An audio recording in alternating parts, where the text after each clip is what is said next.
ಸ್ನೇಹಿತರೆ, ಮತ್ತೊಂದು ವಿಡಿಯೋಗೆ ಸ್ವಾಗತ ಸುಸ್ವಾಗತ.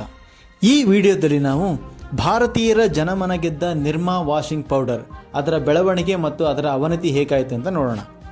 ಏಪ್ರಿಲ್ 13, 1944ರಲ್ಲಿ ಅಹಮದಾಬಾದ್ನ ಬಡ ಕೃಷಿ ಕುಟುಂಬದಲ್ಲಿ ಹುಟ್ಟಿದ ಕರ್ಸನ್ ಭಾಯ್ ಪಟೇಲ್ ರಸಾಯನಶಾಸ್ತ್ರದಲ್ಲಿ BSc ಪದವಿಯನ್ನು ಗಳಿಸುತ್ತಾರೆ. ನಂತರ ಅಹಮದಾಬಾದ್ನ ಲ್ಯಾಬ್ ಒಂದರಲ್ಲಿ ಸಹಾಯಕನಾಗಿ ಕೆಲಸ ಮಾಡುತ್ತಾ ಇರ್ತಾರೆ. ಆದರೆ ಈ ಕೆಲಸದಲ್ಲಿ ನೆಮ್ಮದಿ ಇಲ್ಲದೆ ಸದಾ ಏನಾದರೂ ಒಂದು ಕೆಲಸ ಮಾಡಬೇಕು ಅಥವಾ ಏನಾದರೂ ಒಂದು ಸಾಧನೆ ಮಾಡಬೇಕು ಎಂಬ ಯೋಚನೆಯಲ್ಲೇ ಇರುತ್ತಾರೆ. ಕೆಮಿಸ್ಟ್ರಿ ವಿದ್ಯಾರ್ಥಿಯಾಗಿದ್ದ ಕಾರಣ ಕರ್ಸನ್ ಭಾಯ್ ಪಟೇಲ್ ಬಿಡುವಿನ ವೇಳೆಯಲ್ಲಿ ಕೆಮಿಕಲ್ಗಳನ್ನು ಬಳಸಿಕೊಂಡು ಏನಾದರೂ ಮಾಡುತ್ತಿದ್ದರು. ಇದು ದಿನನಿತ್ಯದ ಹವ್ಯಾಸವಾಗಿ ಬೆಳೆದಾಗ ಅದೊಂದು ದಿನ ಕರ್ಸನ್ ಭಾಯ್ ಪಟೇಲ್ರಿಗೆ ಕಡಿಮೆ ಖರ್ಚಿನಲ್ಲಿ ಉತ್ತಮ ಗುಣಮಟ್ಟವುಳ್ಳ ಡಿಟರ್ಜೆಂಟ್ ಪೌಡರ್ ಒಂದನ್ನು ತಯಾರಿಸಬೇಕು ಎಂಬ ಯೋಚನೆ ಬರುತ್ತದೆ. ಈ ಯೋಚನೆಯನ್ನು ಮರುದಿನದಿಂದಲೇ ಯೋಜನೆಯಾಗಿ ರೂಪಿಸಿಕೊಳ್ಳುವ ನಿಟ್ಟಿನಲ್ಲಿ ಕಾರ್ಯಪ್ರವೃತ್ತರಾಗ್ತಾರೆ.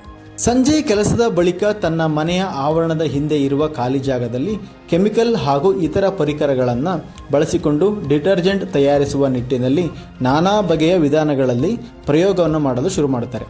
ಅದು ಹೇಗೋ ಹಲವು ಪ್ರಯತ್ನದ ಪ್ರತಿಫಲವಾಗಿ ಹಳದಿ ಬಣ್ಣದ ಡಿಟರ್ಜೆಂಟ್ ಪೌಡರ್ ಒಂದನ್ನು ತಯಾರಿಸಿಯೇ ಬಿಡುತ್ತಾರೆ. ಇಷ್ಟು ಮಾತ್ರವಲ್ಲದೆ ಆ ಪೌಡರನ್ನು ಜನರ ಬಳಿಗೆ ತಲುಪಲು ಅದನ್ನು ಸೈಕಲ್ನಲ್ಲಿ ಕೆಲಸಕ್ಕೆ ಹೋಗುವ ಸಮಯದಲ್ಲಿ ಒಂದು ಲಕೋಟೆಯಲ್ಲಿ ತೆಗೆದುಕೊಂಡು ಮಾರಾಟ ಮಾಡಲು ಪ್ರಾರಂಭಿಸುತ್ತಾರೆ.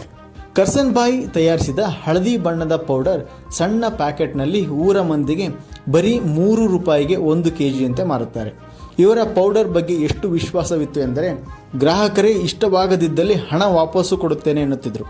ಅದೇ ಸಮಯದಲ್ಲಿ ಹಿಂದೂಸ್ತಾನ್ ಯೂನಿವರ್ ಲಿಮಿಟೆಡ್ ಕಂಪನಿಯ ಡಿಟರ್ಜೆಂಟ್ ಪೌಡರ್ ಮಾರುಕಟ್ಟೆಯಲ್ಲಿ ಸಾಕಷ್ಟು ಜನಪ್ರಿಯವಾಗಿತ್ತು. ಆದರೆ ಕಡಿಮೆ ದರದಲ್ಲಿ ಮಾರಾಟ ಮಾಡುತ್ತಿದ್ದ ಕರ್ಸನ್ ಭಾಯ್ ತಯಾರಿಸಿದ ಪೌಡರ್ ಉತ್ತಮ ಗುಣಮಟ್ಟದಿಂದ ಜನರ ಮನ ಗೆದ್ದಿತ್ತು. ಇದೇ ಸಮಯದಲ್ಲಿ ಕರ್ಸನ್ ಭಾಯ್ ತನ್ನ ಡಿಟರ್ಜೆಂಟ್ ಪೌಡರ್ ಜನಪ್ರಿಯತೆಯನ್ನು ಕಂಡು ಅದನ್ನು ಇನ್ನಷ್ಟು ಮುಂದುವರೆಸಲು ಕೈಯಲ್ಲಿದ್ದ ಸರ್ಕಾರಿ ಕೆಲಸವನ್ನು ಕೂಡ ಬಿಟ್ಟು ಹೊರಬರುತ್ತಾರೆ.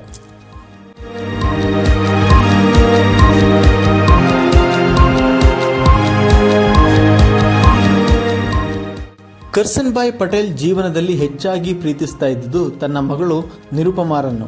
ಕೈಯಾರೆ ಆಡಿಸಿ ಮುದ್ದಿಸಿ ಬೆಳೆಸಿದ ಮಗಳನ್ನು ಲೋಕ ಗುರುತಿಸುವ ವ್ಯಕ್ತಿಯನ್ನಾಗಿ ಮಾಡಬೇಕೆನ್ನುವುದು ಕರ್ಸನ್ ಭಾಯ್ ಅವರ ಕನಸಾಗಿತ್ತು. ಕೆಲವು ಕನಸುಗಳು ಸಾಕಾರಗೊಳ್ಳುವ ಮುನ್ನವೇ ಕಮರಿ ಹೋಗ್ತವೆ. ಹಾಗೆಯೇ ಕರ್ಸನ್ ಭಾಯ್ ಜೀವನದಲ್ಲಿಯೂ ಕೂಡ ಅದೇ ಆಯಿತು. ನಿರುಪಮ ಅದೊಂದು ದಿನ ಕಾರು ಅಪಘಾತದಲ್ಲಿ ಗಂಭೀರ ಗಾಯಗೊಂಡು ಸಾವನ್ನಪ್ಪುತ್ತಾರೆ. ಇದು ಕರ್ಸನ್ ಭಾಯ್ ಜೀವನದಲ್ಲಿ ಕರಾಳ ನೋವಿನ ನೆನಪಾಗಿ ಉಳಿಯುತ್ತದೆ. ತನ್ನ ಮಗಳನ್ನು ಪ್ರೀತಿಯಿಂದ ನಿರ್ಮಾ ಅಂತ ಕರೀತಿದ್ರು. ಕರ್ಸನ್ ಭಾಯ್ ತಾನು ತಯಾರಿಸಿದ ಡಿಟರ್ಜೆಂಟ್ ಪೌಡರ್ಗೆ ನಿರ್ಮಾ ಅಂತ ಹೆಸರಿಡುತ್ತಾರೆ. ಅದು ತನ್ನ ಮಗಳ ನೆನಪಿಗಾಗಿ. ನಿರ್ಮಾ ಪೌಡರ್ ನೋಡುತ್ತಿದ್ದಂತೆ ಗುಜರಾತ್ನಲ್ಲಿ ತನ್ನ ಹಲವು ಶಾಖೆಗಳನ್ನು ಪ್ರಾರಂಭಿಸುತ್ತದೆ. ಮಾರುಕಟ್ಟೆಯಲ್ಲಿ ಉತ್ತಮ ರೀತಿಯಲ್ಲಿ ಹೆಸರು ಗಳಿಸುತ್ತದೆ. ಕರ್ಸನ್ ಭಾಯ್ ಅಂದಿನ ಕಾಲದಲ್ಲಿ ಜನಮನದಲ್ಲಿ ಬೇರೂರಿದ್ದ ದೂರದರ್ಶನದಲ್ಲಿ ನಿರ್ಮಾದ ಕುರಿತು ಒಂದು ಜಾಹೀರಾತನ್ನು ನೀಡ್ತಾರೆ. ಸಬ್ಕಿ ಪಸಂದ್ ನಿರ್ಮಾ ವಾಷಿಂಗ್ ಪೌಡರ್ ನಿರ್ಮಾ. ಈ ಹಾಡಿನ ಜಾಹೀರಾತು ಬಂದಾಗ ಪ್ರತಿಯೊಬ್ಬರ ತುಟಿ ತನ್ನಷ್ಟಕ್ಕೆ ತಾನೇ ಮುಂದುವರೆದು ನಿರ್ಮಾದ ಜಾಹೀರಾತನ್ನು ಹಾಡುವಷ್ಟು ಪ್ರಸಿದ್ಧಿ ಆಗ್ತದೆ. ಎಲ್ಲೆಡೆಯಿಂದ ನಿರ್ಮಾದ ಬೇಡಿಕೆ ಹೆಚ್ಚಾಗುತ್ತದೆ. ನಿರ್ಮಾ ಬ್ರ್ಯಾಂಡ್ ಎಷ್ಟು ಜನಪ್ರಿಯವಾಗುತ್ತದೆ ಎಂದರೆ ಮಾರುಕಟ್ಟೆಯಲ್ಲಿ ನಿರ್ಮಾ ಹೆಸರಿನ ನಿರ್ಮಾ ಉಪ್ಪು, ನಿರ್ಮಾ ಸಕ್ಕರೆ, ನಿರ್ಮಾ ಸೋಪ್ ಹೀಗೆ ನಿರ್ಮಾದ ವಿವಿಧ ಪ್ರಾಡಕ್ಟ್ಗಳು ಲಗ್ಗೆಯಿಡ್ತವೆ. ಮಗಳ ಹೆಸರು ನಿರ್ಮಾ ರೂಪದಲ್ಲಿ ಪ್ರಸಿದ್ಧಿ ಗಳಿಸುತ್ತದೆ.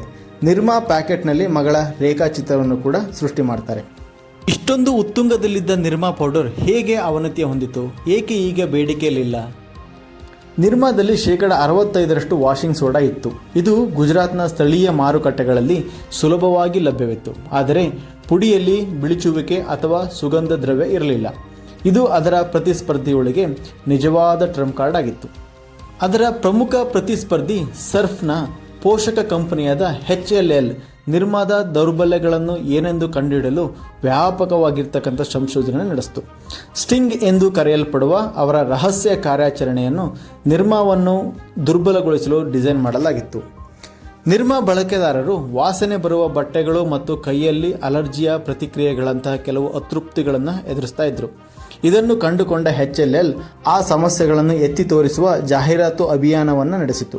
ಅವರು ತಮ್ಮ ಹೊಸ ಡಿಟರ್ಜೆಂಟ್ಗಳಲ್ಲಿ ಸುಗಂಧ ಮತ್ತು ಕಡಿಮೆ ಬೆಲೆಗಳನ್ನು ಸಹ ಪರಿಚಯಿಸಿದರು. ವೀಲ್, ಘಾಟಿ ಮತ್ತು ಏರಿಯಲ್ ಈ ರೀತಿ ರೂಪುಗೊಂಡ ಬ್ರ್ಯಾಂಡ್ಗಳಾಗಿದ್ದವು.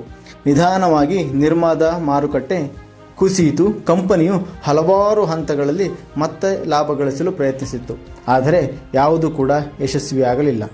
ಅಂತಿಮವಾಗಿ ನಿರ್ಮಾ ಸೋಪ್ ಪೌಡರ್ ತಯಾರಿಕೆಯಿಂದ ಹಿಂದೆ ಸರಿಯಿತು. ಆದಾಗ್ಯೂ ಅದು ಸೋಡಾ ಮತ್ತು ಸಿಮೆಂಟ್ ಉತ್ಪಾದನೆ ಮತ್ತು ಶಿಕ್ಷಣ ಕ್ಷೇತ್ರದತ್ತ ತಿರುಗಿತು.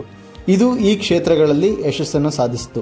ತನ್ನ ಸ್ಥಾನವನ್ನು ಉಳಿಸಿಕೊಳ್ಳಲು ನಂಬರ್ 1 ಆಗುವುದಕ್ಕಿಂತ ಹೆಚ್ಚಿನ ಪ್ರಯತ್ನ ಬೇಕಾಗುತ್ತದೆ ಎಂಬುದನ್ನು ನಿರ್ಮಾ ಕತೆ ಸ್ಪಷ್ಟಪಡಿಸುತ್ತದೆ. ಸ್ನೇಹಿತರೆ, ಇದಾಗಿತ್ತು ನಿರ್ಮಾ ವಾಷಿಂಗ್ ಪೌಡರ್ನ ಒಂದು ಕತೆ. ಈ ವಿಡಿಯೋ ನಿಮಗೆ ಇಷ್ಟವಾದಲ್ಲಿ ಲೈಕ್ ಮಾಡಿ, ಶೇರ್ ಮಾಡಿ, ಸಬ್ಸ್ಕ್ರೈಬ್ ಮಾಡಿ ಹಾಗೂ ನಿಮ್ಮ ಅನಿಸಿಕೆಗಳನ್ನು ಕಮೆಂಟ್ ಮೂಲಕ ತಿಳಿಸಿ. ಧನ್ಯವಾದಗಳು.